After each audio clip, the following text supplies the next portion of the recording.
Have you ever wondered why avoidant men pull you close one moment, then push you away the next? It's not random, it's psychology. Their hot and cold pattern is designed to keep control, to feed on your confusion, and to protect their distance. But once you understand it, you can turn their own psychology against them. And the reason you'll be able to turn their own psychology against them is because avoidant men don't chase what's easy. They chase what's unshakable, and when you become the woman who can't be shaken by their inconsistency, their entire control strategy collapses. The truth is, the hot and cold behavior isn't accidental or spontaneous. It's a carefully calibrated pattern designed to maintain exactly the right amount of connection to keep you invested while preserving exactly the right amount of distance to keep them protected. When they're hot, you feel chosen, special, and hopeful. When they're cold, you feel confused, anxious, and desperate to return to the warmth. This cycle keeps you focused on them, working to earn back their attention while they remain in complete control of the emotional dynamic. But here's what changes everything. This pattern only works when you react the way they expect. When you chase during the cold phases, when you question yourself during the withdrawal, when you work harder to earn back the warmth, that's when they maintain power. The moment you stop playing your expected role in their pattern, the entire system breaks down. They lose the control they were counting on, and suddenly they're the ones feeling uncertain and off balance instead of you. Hi, I'm Gabriel Hart from MyDailyLove, and in this video we'll talk about the 6 specific steps to outsmart avoidant men and their hot and cold behavior. And once you understand how to disrupt their pattern instead of participating in it, you'll not only be able to protect your emotional well-being, but you'll also be able to shift the power dynamic so they're pursuing your consistency instead of you chasing their warmth. Step number 1. Decode the pattern without personalizing it. The most crucial first step to outsmarting hot and cold behavior is understanding that his inconsistency isn't about you not being enough. It's about his fear of intimacy. Because when you stop personalizing his behavior, you stop bleeding emotional power and start seeing the situation clearly. Most women get trapped in the cycle because they make his withdrawal mean something about their worth. When he goes cold, they think, "What did I do wrong? Am I not attractive enough, not interesting enough, not understanding enough?" But his hot and cold pattern has nothing to do with your qualities or value. It's a defense mechanism he's been using long before he met you, and he'll continue using it long after if he doesn't do the work to heal his attachment wounds.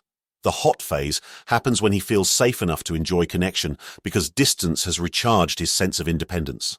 The cold phase happens when closeness triggers his fear of being trapped, controlled, or consumed, so he creates distance to feel safe again. Understanding this removes the personal sting from his behavior. You're not losing his warmth because you failed. You're experiencing his cyclical need for distance because intimacy activates his core wounds. The psychology behind this is powerful. Avoidants thrive when you internalize their behavior as your fault.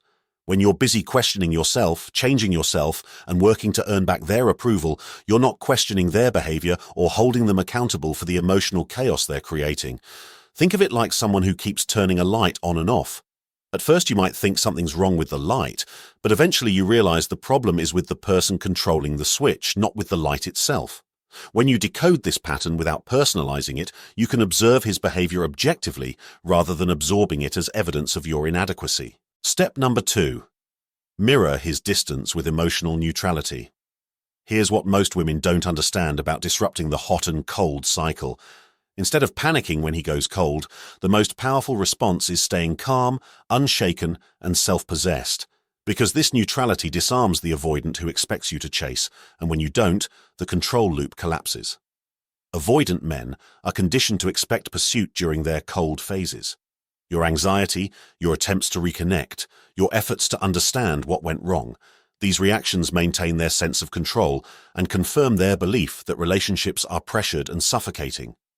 But when you mirror his distance with emotional neutrality, continuing to live your life fully, maintaining your emotional stability, and not making his withdrawal the center of your world, you break the pattern he's relying on. This doesn't mean being cold or punishing. It means being genuinely unaffected by his temperature changes because you have a stable sense of self that doesn't fluctuate based on his availability. The psychology behind this is fascinating. Curiosity replaces comfort when the pattern breaks. When you don't chase, he starts wondering why. When you don't seem affected, he starts questioning whether he has the power he thought he had. When you don't play your expected role, he becomes uncertain. Think of it like a thermostat that keeps adjusting temperature, but the person in the room never reacts. Eventually, whoever's controlling the thermostat starts wondering if it's even working. From what I've seen, this emotional neutrality is one of the most effective ways to shift the dynamic because it removes the reward he's unconsciously seeking from the hot and cold cycle, which is your emotional reactivity and pursuit. Step number 3. Reward consistency, not comebacks. What if the secret to breaking the hot and cold cycle isn't celebrating when he returns after pulling away, but responding with warmth only when he demonstrates consistent presence? Because women usually reward the return, but the real power is rewarding stability. Every time an avoidant man goes cold and then comes back warm, your natural instinct is probably to feel relief and gratitude. You welcome him back enthusiastically, showing him through your warm reception that his return is rewarded regardless of how he behaved during the cold phase. But this approach accidentally teaches his nervous system that the hot and cold cycle works perfectly. He gets distance when he needs it, then warmth when he wants it, with no consequences for the inconsistency in between.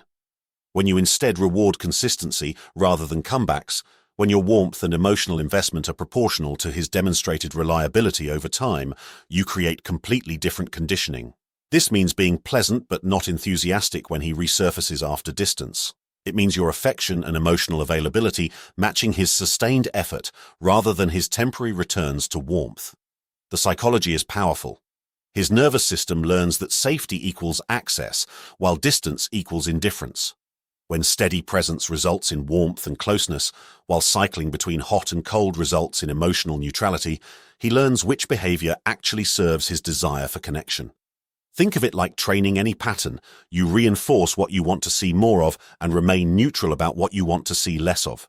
If the return after distance gets the same reward as consistent presence, there's no incentive to change the pattern. This doesn't mean punishing him or being vindictive.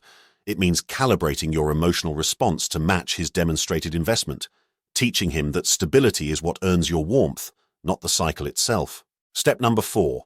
Use boundaries as the silent weapon. While most women think boundaries will push avoidant men away, the reality is that calmly stated standards like, "I don't do half-effort connections," create safety rather than rejection, because boundaries flip the power dynamic by making you the one who sets the rules of closeness. Avoidant men expect emotional chaos, dramatic demands, and clingy behavior. They're prepared to defend against these familiar patterns. But clear, calm boundaries delivered without drama or over-explaining, that's something different entirely. When you state your standards with quiet confidence, not as threats, not as ultimatums, not as emotional outbursts, but as simple facts about what you need to be happy in a relationship, it creates a framework that actually helps them feel safer. The key is delivering these boundaries without emotional intensity. "I need consistency to feel connected," stated calmly, is powerful. "Why are you always doing this to me?" stated emotionally, is giving away power. Boundaries work because they provide structure and predictability, which avoidants actually find comforting, even though they claim to crave freedom. When expectations are clear and non-negotiable, it removes the ambiguity and chaos they find overwhelming. The psychology reveals that boundaries flip the power dynamic. You're no longer adapting to his temperature changes, he's deciding whether he can meet your clearly stated needs. You become the one determining what type of relationship you'll accept, not the one begging for scraps of his attention. Think of boundaries like the rules of a game. When rules are clear, players know exactly what's expected and what the consequences are. Without clear rules, everything feels chaotic and uncertain. But the ultimate question is, how do you communicate boundaries in a way that feels safe and grounding to him, rather than triggering his fears of control or rejection? The challenge is understanding the specific language and energy that makes boundaries feel safe to avoidant psychology versus the approaches that trigger their deepest fears about being trapped or controlled. Understanding how to frame boundaries so they feel like clarity rather than pressure is crucial, because the same need can be communicated in ways that either help them feel more secure or trigger their flight response. The difference between boundaries that shift the power dynamic in your favor and boundaries that push avoidant men further away often comes down to subtle differences in delivery that most women don't realize have such powerful psychological impact. Comment: Boundaries, and I'll reveal the 3 specific ways to communicate boundaries that make avoidant men feel safe and inspired to meet them, and the 3 common approaches that accidentally trigger their defenses even when your needs are completely reasonable. Step number 5. Redirect your focus back to you. Men with avoidant attachment lose their grip on the hot and cold dynamic when your emotions don't orbit around their behavior, so the most powerful move is building routines, joy, and validation outside of him because scarcity activates pursuit, and when you're not waiting, he starts chasing. This step is about genuinely reclaiming your life rather than just pretending to be busy to make him jealous. It's about investing in friendships, pursuing goals, creating experiences, and building a life so fulfilling that his temperature changes don't dictate your emotional state. When your happiness, self-worth, and daily satisfaction come from multiple sources rather than just from his availability, the hot and cold pattern loses its power to destabilize you. The psychology is simple. Hot and cold loses its grip when your emotions don't orbit his behavior. If his warmth is the sun your world revolves around, his cold phases will devastate you. But if you have your own sources of light, his phases become weather you notice but don't need to control. This redirection does something powerful to the dynamic. It creates actual scarcity. When you're not sitting around waiting for him to come back warm, when you're genuinely engaged with your own life, he starts to feel the absence of your attention rather than you feeling the absence of his. Think of it like 2 people playing tug of war. As long as you're pulling hard against his pulling, the game continues with both people straining. But when you drop the rope and walk away to do something more interesting, the game ends, and he's left holding a rope alone. From what I've seen, this step often triggers avoidant men to suddenly become more consistent because they realize their hot and cold strategy isn't keeping you engaged anymore. You're genuinely moving forward with your life, and that scarcity activates their pursuit instincts. Step number 6. Flip the test back on him. While avoidance tests silently to see if you'll tolerate inconsistency, the ultimate power move is flipping the test back by evaluating his ability to show up consistently without rewarding his back and forth, because he's no longer the one measuring you, you're measuring him, which shifts the entire power dynamic back into your hands. Avoidant men unconsciously test whether you'll accept their hot and cold behavior. Each cold phase is partly about seeing if you'll chase, if you'll tolerate the inconsistency, if you'll work harder to earn back their warmth. But when you flip this dynamic, when you're the one evaluating whether his behavior meets your standards rather than trying to meet his unspoken expectations, everything changes. This means observing his patterns objectively. Is he showing improvement over time? Is his consistency increasing, or is the same cycle repeating? Is he demonstrating through actions that he values the relationship enough to work on his patterns? You're no longer trying to prove your worth to him through your patience or understanding. You're assessing whether he's proving his readiness for a real relationship through his behavior. The psychology behind this flip is powerful. He's no longer the one in control of the relationship's direction because you're the one determining whether the relationship continues based on whether his behavior meets your standards.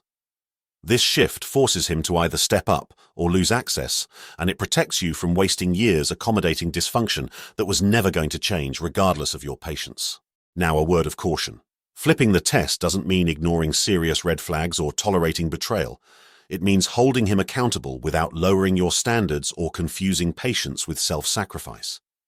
The challenge becomes knowing what to do when their avoidant behavior crosses a line into actual betrayal, because understanding their psychology doesn't mean accepting treatment that violates your boundaries or damages your sense of safety in the relationship. See, there are specific ways to respond when an avoidant man has actually betrayed you that can lead to genuine accountability and repair, rather than just accepting vague apologies or watching the same patterns repeat.